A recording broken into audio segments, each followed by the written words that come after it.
nós vamos falar um pouco sobre esperança. Onde está a nossa esperança? E para isso eu queria convidar você a abrir a sua Bíblia no livro de Deuteronômio, capítulo de número 34, a partir do versículo 1 até o versículo de número 7. Então, Deuteronômio 34, versículo 1 ao versículo de número 7.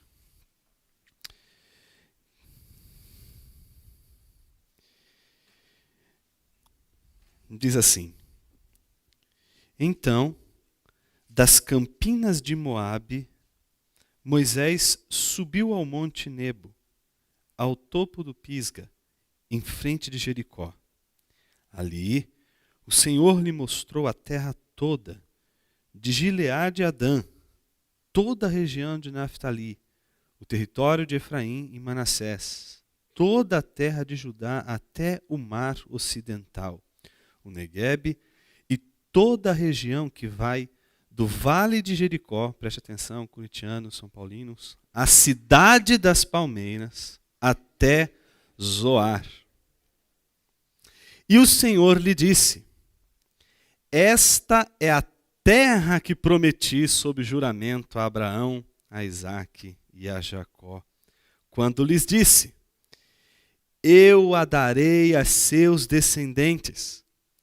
Permiti que você a visse com os seus próprios olhos, mas você não atravessará o rio, não entrará nela. Moisés, o servo do Senhor, morreu ali, em Moabe, como o Senhor dissera. Ele o sepultou em Moabe, no vale que fica diante de Bet-peor. Mas até hoje ninguém sabe onde está localizado o seu túmulo. Moisés tinha 120 anos de idade quando morreu. Todavia, nem os seus olhos, nem o seu vigor tinham se enfraquecido. Pai querido, fala conosco através de Tua palavra, Senhor. Que ela transforme o nosso coração. Que ela nos transforme de dentro para fora. Que a gente seja conduzido nessa manhã pelo Teu Santo Espírito a refletir a partir de Tua palavra aquilo que a gente precisa para viver. Nos dá orientação, sobretudo foco na vida, Pai. Assim nós te pedimos. Amém. Você e eu precisamos responder à pergunta que talvez seja a mais importante na vida de alguém, que é sobretudo a pergunta: onde você quer chegar? Que pode ser traduzida como: qual é a sua missão? Por que você está aqui? Qual é o teu ponto de chegada? Onde é que você pode chegar e dizer: cumpri a tarefa, cumpri o que precisava ser cumprido, realizei o que precisava ser realizado, combati o bom combate, guardei tudo o que precisava guardar, venci tudo o que precisava vencer, resisti todas as tentações que precisava resistir e cheguei aonde precisava chegar. Onde é este lugar? Que lugar é este? Que contexto é este? Que situação é essa? Tem um livro muito interessante, escrito por um escritor famoso, chamado Fitzgerald, que inclusive foi tema de um filme recentemente. A personagem principal foi encenada por Leonardo DiCaprio, que é o Gatsby. O livro é O Grande Gatsby. Não sei se você já assistiu o filme ou leu o livro. Os dois são muito bons. O livro, sobretudo.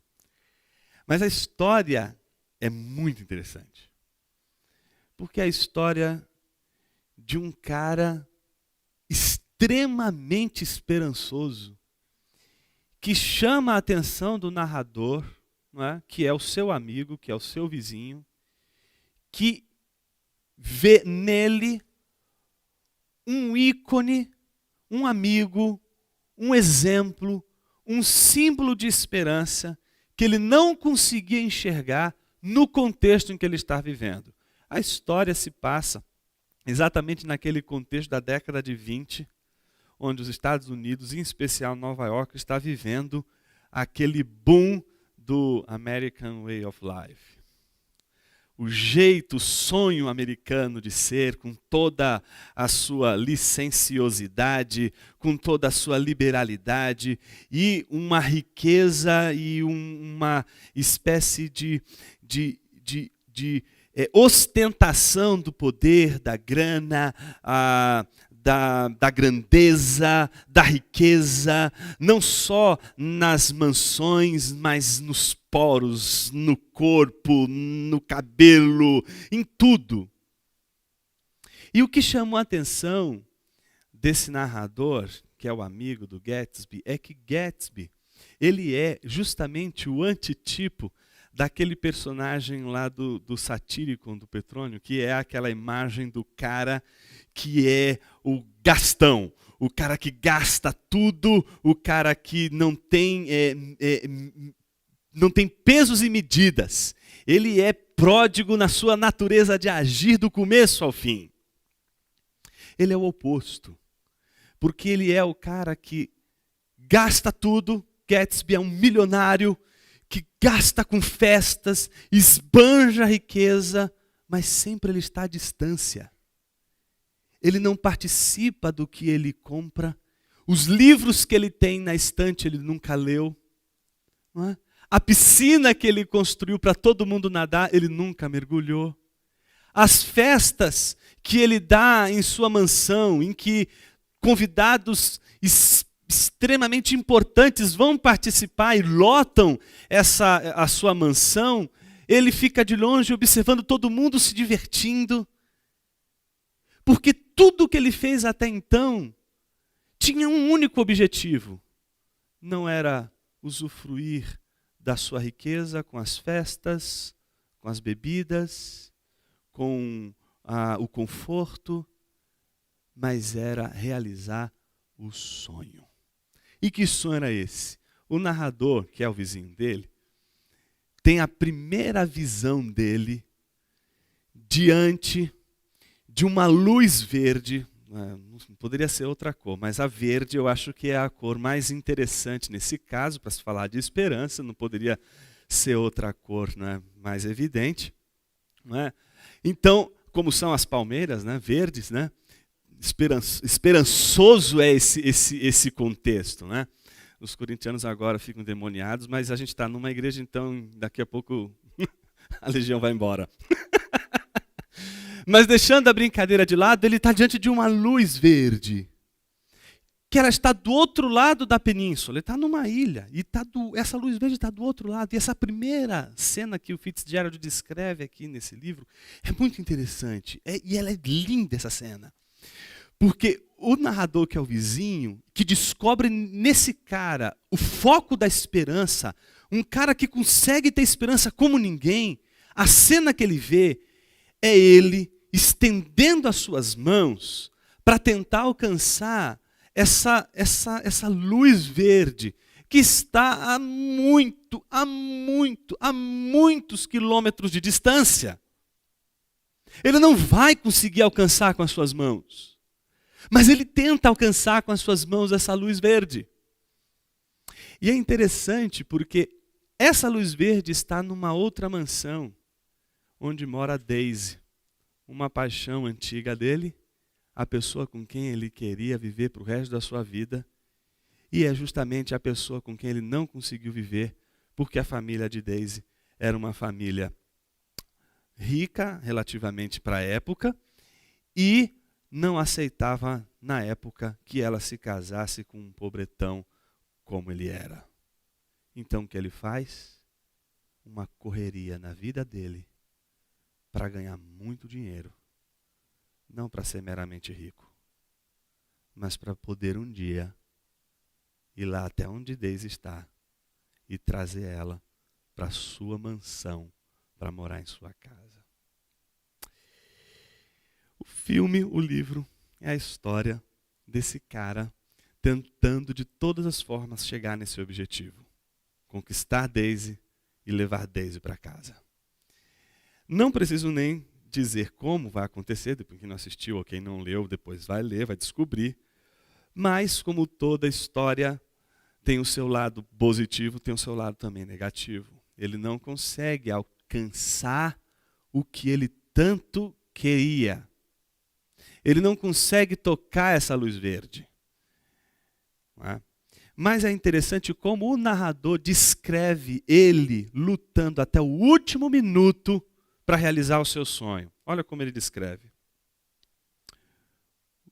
O seu sonho lhe deve ter parecido tão próximo, presta atenção, seu sonho deve ter lhe parecido tão próximo que dificilmente ele o deixaria escapar. O que ele não sabia é que já estava fora de seu alcance. Eu acho que assim como o Gatsby, a Bíblia também mostra para a gente um Moisés. Mostra a história de pessoas que estendem as suas mãos, querendo alcançar e realizar o grande sonho de suas vidas. Mas esse sonho está muito longe. Esse lugar onde se tem que chegar é muito distante. Não dá estendendo simplesmente as mãos para alcançar esse sonho, para alcançar essa realidade.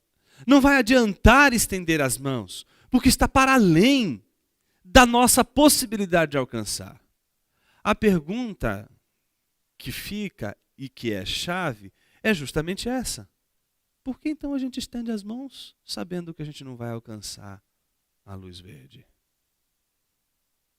Por que Moisés resolve ir até o lugar onde Deus havia dito que ele iria chegar, sabendo de antemão, como está lá no capítulo 1, no versículo 27 de Deuteronômio, de que ele não mais chegaria lá, de que ele não poderia desfrutar daquele lugar, de que ele levaria o povo até a terra prometida, mas ele não entraria naquela terra, ele não possuiria aquela terra, não entraria naquele lugar, não estaria naquele lugar, porque a sua missão era chegar até lá, mas não desfrutar de lá.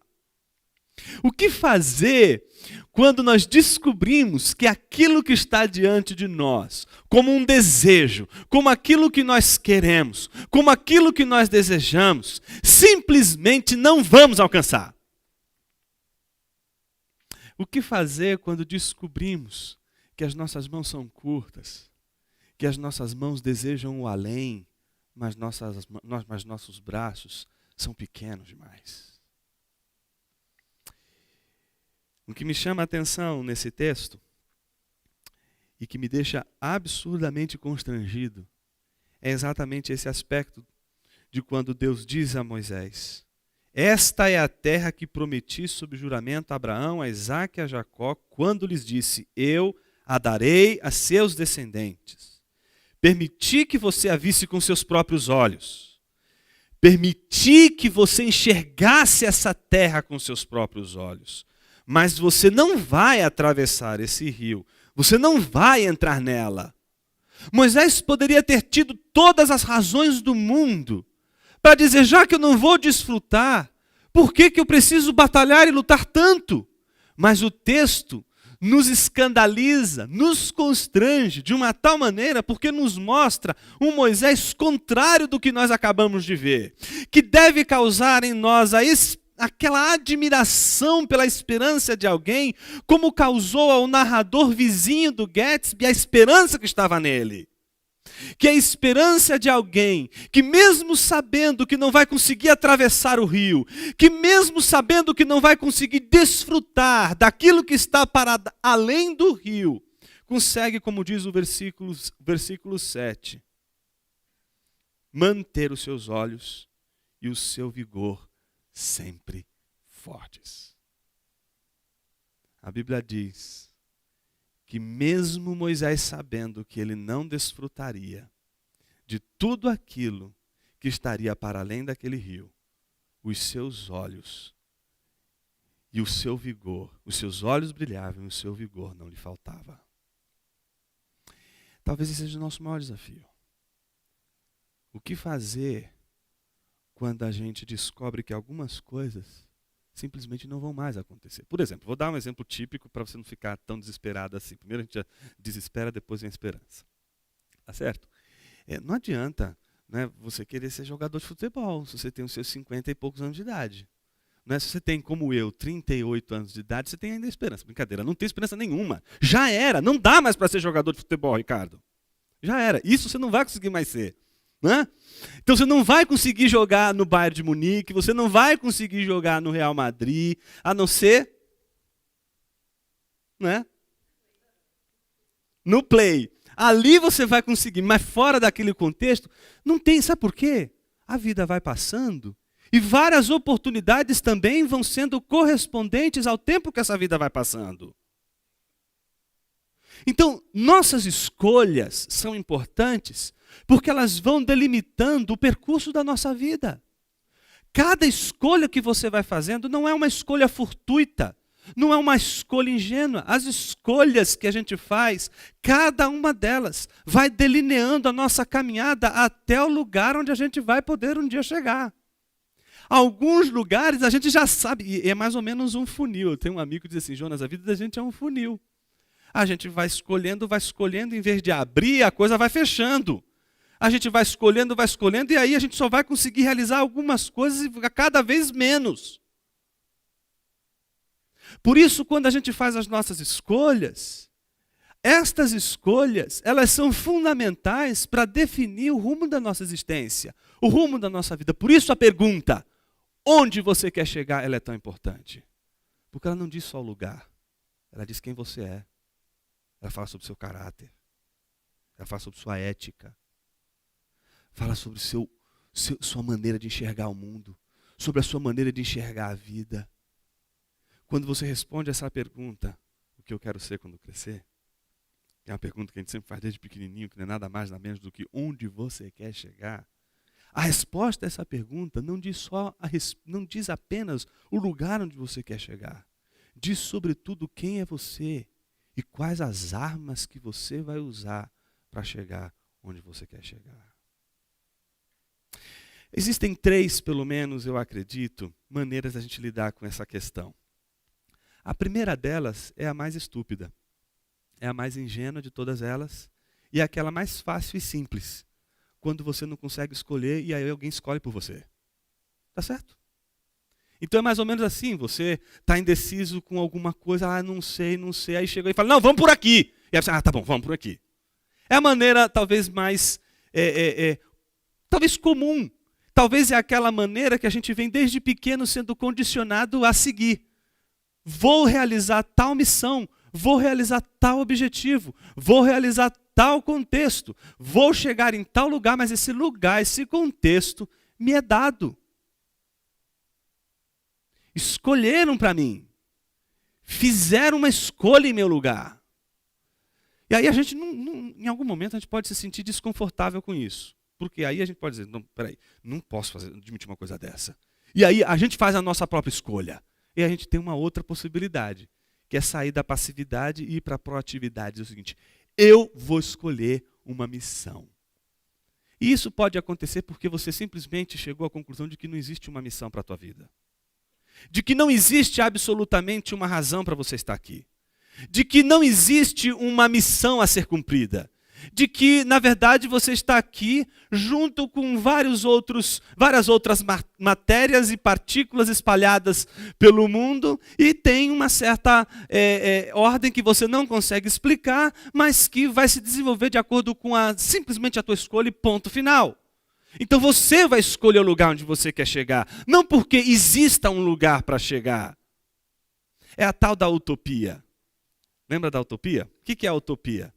Utopia é aquele negócio que está lá na frente, que você já sabe que não existe, mas você precisa ter essa utopia ali na frente para você continuar fazendo alguma coisa hoje, aqui e agora.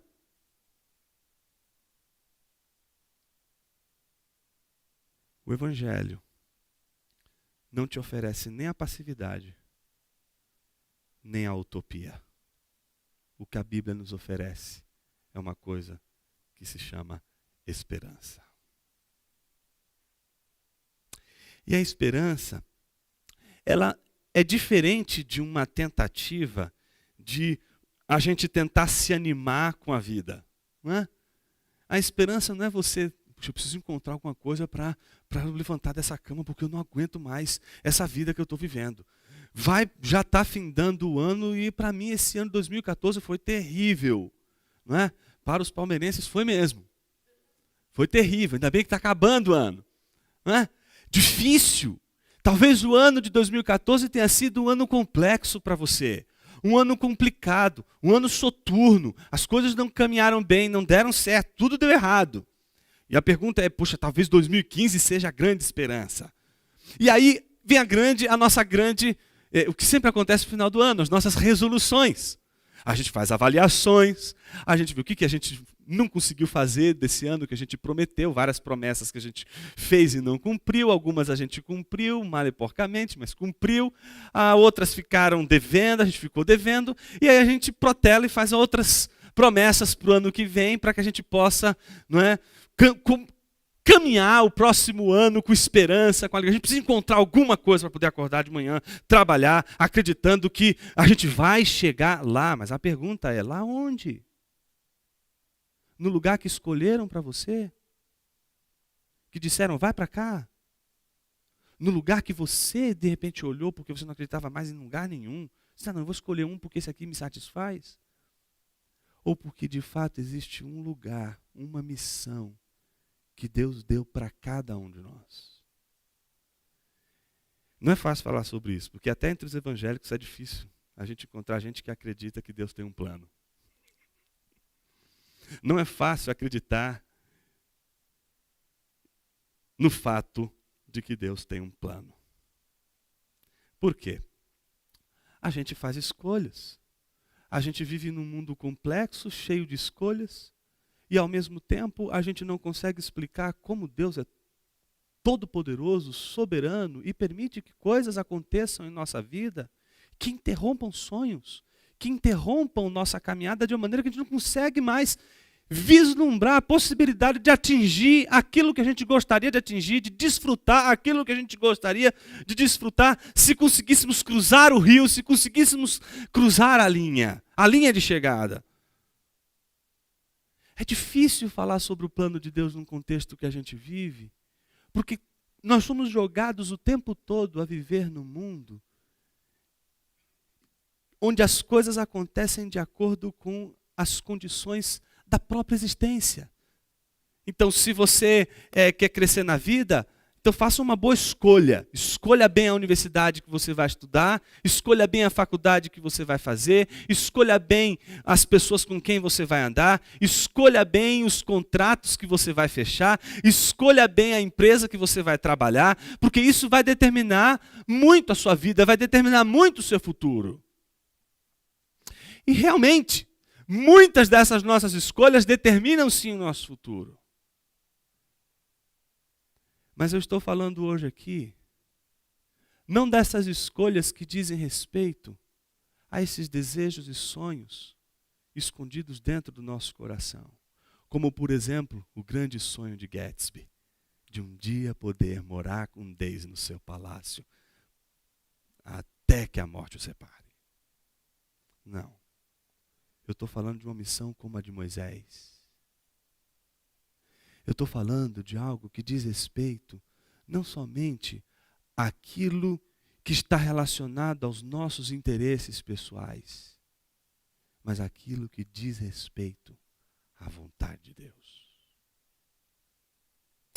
Eu estou perguntando para você, em todo esse emaranhado de questões que a gente se faz no final do ano para saber para onde a gente vai no ano que vem, quais são as nossas prioridades, quais são o nosso foco. O que eu estou perguntando é onde está a vontade de Deus em todo esse planejamento? Onde está a missão de Deus para a tua vida em todo esse planejamento? Não é fácil pensar uma situação como essa num contexto muito semelhante ao contexto de Gatsby, um contexto onde a gente está preocupado com uma série de outras coisas, onde domingo é apenas um dia que a gente vem, reflete um pouco, mas segunda-feira está lá no dia a dia do nosso trabalho, a semana está correndo, as demandas estão ali diante da gente, uma atrás da outra, e a gente está numa correria incrível. Mas existe uma coisa que é mais importante do que toda a nossa correria, e que é justamente aquilo que alimenta toda a nossa correria. A felicidade que a gente acha que vamos encontrar atrás de tudo aquilo que a gente acha que vai conquistar no futuro. O potinho de ouro no final do arco-íris.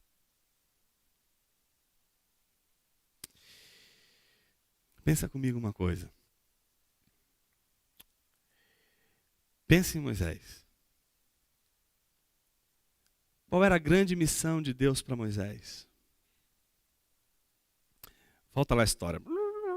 40 anos atrás, ele não está mais com 120. Ele está com quanto?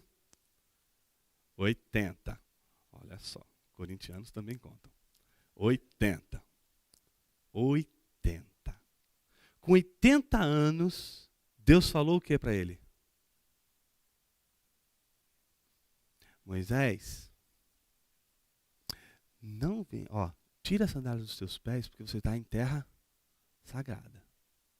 Porque ele viu uma sarça que ardia em fogo, mas ela não se destruía. Aquilo chamou a atenção de Moisés. Como deveria chamar a tua e a minha atenção. É aquilo que tem tudo para não dar certo, mas está dando certo. É aquilo que tem tudo para ser destruído, porque está sendo queimado, mas não está sendo destruído. É Moisés. Que tem tudo para dar errado. Que tem tudo para ser esquecido, aniquilado. Mas ainda está vivo. Que tinha tudo para ser exterminado, mas ainda está vivo. O que é isso que, a despeito do fogo, das chamas, ainda se mantém em pé? O que é essa nossa existência que, a despeito de todas as adversidades, ainda mantém acesa a esperança? É isso que faz com que Moisés se aproxime e a voz diz: eu sou o Deus do teu pai Abraão, Isaac e Jacó. Tira as sandálias dos teus pés, e aí a simbologia é muito interessante. Primeiro porque tirar as sandálias dos pés é a situação de você estar num lugar sagrado. Mas também é você ser vulnerável a pisar um solo que também tem áspides, serpentes, escorpiões, que é perigoso. É você se tornar vulnerável. É você tirar toda a tua resistência. É você tirar tudo aquilo que resistiria o sagrado, que seria uma resistência para Deus, que seria uma blindagem contra Deus. Pisar o pé no chão sem sandália. Como andar sobre as águas sem um barco. É pisar num contexto onde você vai escutar uma voz que vai te dizer: eu escutei o clamor do meu povo sofrendo por causa dos egípcios. Por isso eu desci a fim de livrá-los. E você vai fazer isso. Você vai descer. E você vai livrar o meu povo. Qual é a pergunta que Moisés faz? Quem sou eu? Porque o que Moisés está dizendo? O que Moisés está querendo dizer com isso? Quem sou eu? Está lembrando do seu histórico. Há 40 anos atrás, Moisés tinha quantos anos agora? 40. Onde é que Moisés estava com 40 anos? No Egito. Quem que ele era? Uma autoridade. Ele era da elite. Estava num contexto extremamente diferente do que ele está agora. Estava num palácio. No palácio de uma princesa que o acolheu, que deu para ele educação, que deu para ele a cultura egípcia da época, que deu para ele o refinamento que os homens do seu povo jamais teriam na vida. Ele viveu o que um hebreu naquela época jamais viveria. Ele teve conhecimentos que jamais alguém do seu povo teria. Mas num determinado momento de sua vida, ele descobre que ele está no lugar errado. E que ele é a pessoa errada. Ele não consegue lidar com a situação, vê um egípcio maltratando um hebreu, mata o egípcio, é condenado e banido. Quando ele é banido, ele vai parar no deserto Midian, encontra Jetro. Jetro vai acolher ele, vai ser, obviamente, também o sogro dele, tem suas filhas, né? Tem a filha, com quem ele vai casar. Vai cuidar das ovelhas de Jetro durante 40 anos. São 40 anos onde toda a perspectiva dele, toda a esperança dele era de um dia ser um governante, quiçá o faraó. Tudo aquilo, de uma hora para outra, de uma noite para o dia, foi transformado, modificado. E tudo aquilo que ele tinha planejado para o futuro, agora já não fazia mais sentido. Agora ele está no deserto do Midian e agora está cuidando de ovelhas. E já fazem 4 anos desde que tudo isso aconteceu. E ele não tem outra expectativa do futuro senão continuar cuidando das ovelhas do seu sogro. É a única coisa que ele consegue imaginar. É a única coisa que ele consegue perceber que ele é capaz de fazer e realizar nessa vida. Talvez você ache que a única coisa que você tem que fazer nessa vida é ganhar o dinheiro do seu trabalho com o suor do seu rosto. O que eu estou dizendo é que talvez exista algo muito maior do que isso para você fazer. E que não seja apenas algo que elimine o que você está fazendo, mas seja algo que Deus tem para você e para mim. E que é muito mais além daquilo que a gente sonha e pensa para a nossa própria vida. Porque a gente só consegue fazer cálculos e escolhas com base no nosso histórico e na nossa vida. E o histórico de Moisés não era favorável. Quando Deus diz a ele, agora você vai lá livrar meu povo, com que Moisés vai ter que lidar? Com o histórico dele. Ele vai ter que vencer o seu passado para ele recuperar um novo futuro. Moody, que escreveu muito sobre Moisés, tem uma frase dele que é emblemática, não é? Diz que ele viveu 40 anos no palácio, aprendendo toda a cultura egípcia, e ele passou aqueles 40 anos para saber quem ele era. Não é? Um futuro faraó, que ele era alguém. E aí ele passa mais 40 anos no deserto do Midian, e aí ele descobre que ele é um Zé Ninguém. 40 anos no deserto do Midian. Mas aí, os 40 anos finais do trajeto de Moisés vão ser 40 anos em que Deus vai mostrar para Moisés o que ele faz com o ninguém. Talvez você seja como um Moisés. Alguém que viu sonhos, planos se frustrarem. No meio do caminho, as coisas mudaram e as escolhas foram tão tortuosas que limitou como um funil as outras escolhas de uma tal maneira que você não consegue fazer mais outras escolhas e o único futuro que se reserva para você é esse que você consegue imaginar. O que eu quero dizer para você é que talvez exista um futuro melhor, mais bonito, mais feliz, mais belo, mais glorioso para você. E que você não consegue enxergar, porque a única coisa que você está olhando é a luzinha verde, lá do outro lado da ilha.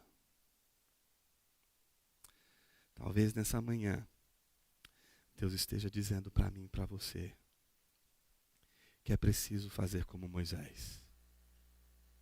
Acreditar que é possível manter os olhos firmes, manter, como diz o texto, os seus olhos com vigor, sem ter enfraquecido, sem ter perdido as forças, sem ter perdido as esperanças, mesmo sabendo que aquilo que você tanto queria realizar não vai ser mais possível. Quando a gente fala sobre situações como essa, principalmente no contexto evangélico, a coisa não é fácil. Porque a gente vive no contexto das canções, né? Da restituição. Restitui, eu quero de volta o que é meu. Né? Então a gente é bombardeado por mensagens que prometem pra gente restituições de tudo.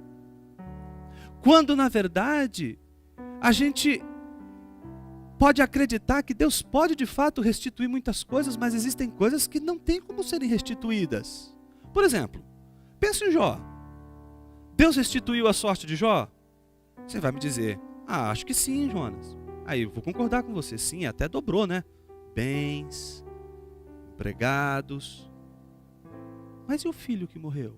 Os filhos que morreram? Como se restitui um filho que morre? Como se restitui um casamento que se perde, que se quebra? E a gente que é evangélico não sabe lidar com isso. A gente não sabe lidar com a graça. A gente não sabe lidar com a graça de Deus. E aí um casamento que se quebra e não volta mais, a gente acha que pronto, acabou, não vai mais, tem que restituir, tem que voltar. Não tem que, por que tem que voltar? O que eu estou te dizendo é por que você está preso a esse passado.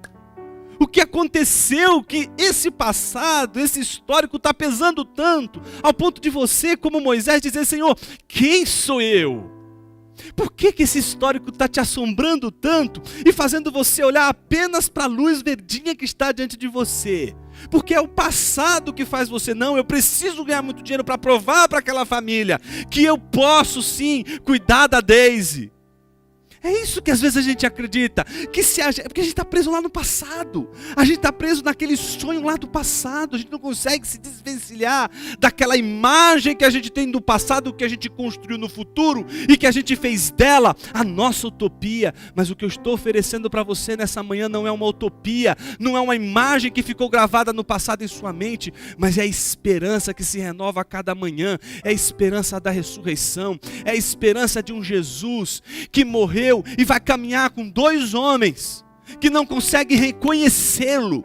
Ele está andando com dois de seus discípulos e esses discípulos não conseguem reconhecê-lo. E quando ele olha para esses discípulos, pergunta para eles o que aconteceu, eles dizem, você é o único que não sabe o que aconteceu nesses dias. Nós perdemos toda a nossa esperança, porque aquele que nós acreditávamos que seria enviado por Deus para salvar o nosso povo, como foi Moisés, ele morreu.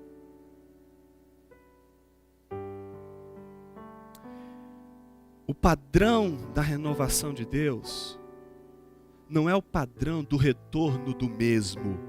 Grava isso que eu estou te dizendo. Esperança não se fundamenta em retornar ao mesmo, reviver o passado. A esperança cristã tem um enredo, e o enredo é da ressurreição. E a ressurreição é uma coisa maravilhosa. É Jesus que é Jesus ressurreto, mas ele não é da mesma forma. Não é reconhecido da mesma forma. Eles não conseguem reconhecer Jesus apenas quando Jesus parte o pão.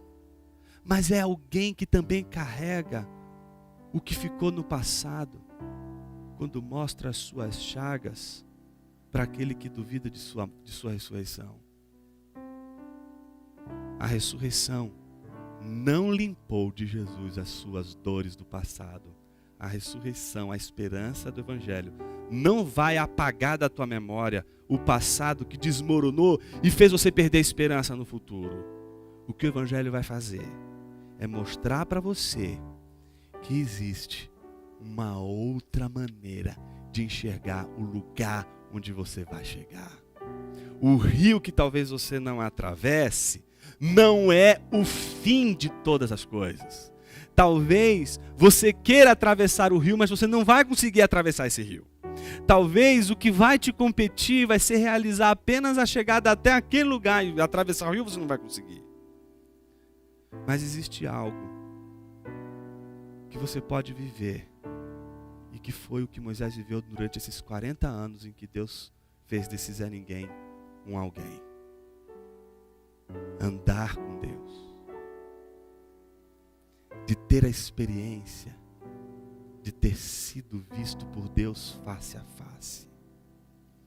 Talvez esse seja o convite para a tua vida hoje. Talvez esse seja o momento, seja a hora de a gente reaver esse nosso pacto com o Evangelho, esse nosso pacto com a esperança. Talvez você não chegue na luzinha verde que você planejou, mas o mais importante é você chegar aonde Deus quer que você chegue. Por isso a pergunta mais importante é: onde Deus quer que a gente chegue?